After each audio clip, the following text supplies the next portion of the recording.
Hi guys! Samahan niyo ako dito sa Plush Brows. This beauty lounge is located at Eastgate Mall, Antipolo City. Sobrang cozy and relaxing ng kanilang lobby, hindi masikip and very welcoming ng vibe.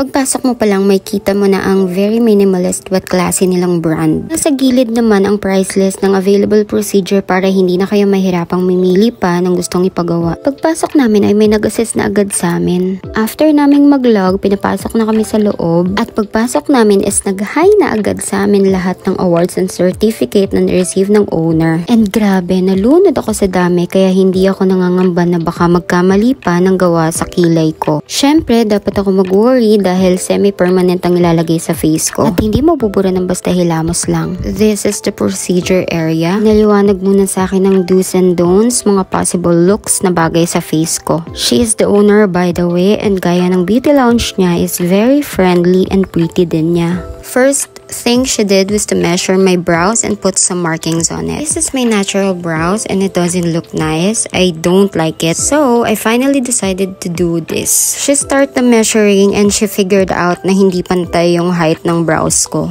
Bale, 2 hours nga pala gagawin yung brows ko pero dahil parang matagal na kami magkakilala, sa sobrang dami naming napagkwentuhan is hindi ko na napansin yung oras. I am really amazed of what she's doing kasi talagang pinupulido niya at hindi siya nagmamadali to make it more beautiful. Anyway, they have 3 kinds of brow tattoo. V-brow microblading, nano pinning, and micro pinning. V-brow microblading is a hyper-realistic eyebrows drawing by creating hair-like stroke to mimic the natural brow hair. While the nano pinning has a soft makeup look that gives a defined shape of the eyebrows. This style can be adjusted to look soft or intense depending on your desired look. And last is the micro pinning. This is a combination technique of microblading and nano pinning.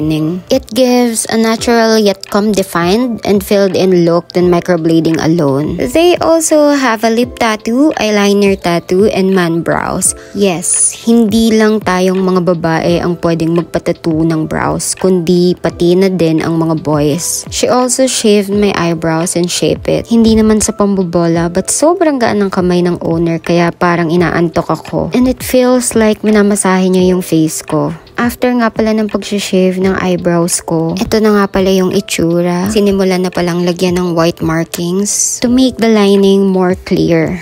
Nag-start pala yung pagnanapin sa akin by putting an outer line for the shape na bagay sa face ko. Then after that is shading na lang and I think after 1.5 hours is natapos na kami. Hindi siya masakit kasi may numbing cream, parang vibration at punas lang yung mafe-feel mo. Kasi nga pinupunasan siya repeatedly para mas makita yung shape kung tama na ba at kung may kailangan pang i-fill in. I think the microblading itself is 1 hour lang. When I saw the result, the final, oh my gosh. As in, sobrang ganda. And ang unang pumasok sa isip ko is mababawasan na ng 20 minutes yung preparation time ng pagme-makeup ko. Second is, paggising mo, may kilay ka na. And pag nag-swimming ka naman, pag angat mo sa tubig, may kilay ka pa rin. Dahil makeup artist siya, pag nasira niya yung foundation mo, may makeupan ka pa rin niya. So, ano pang inaantay mo? Nandito na lahat sa Plush Brows Beauty.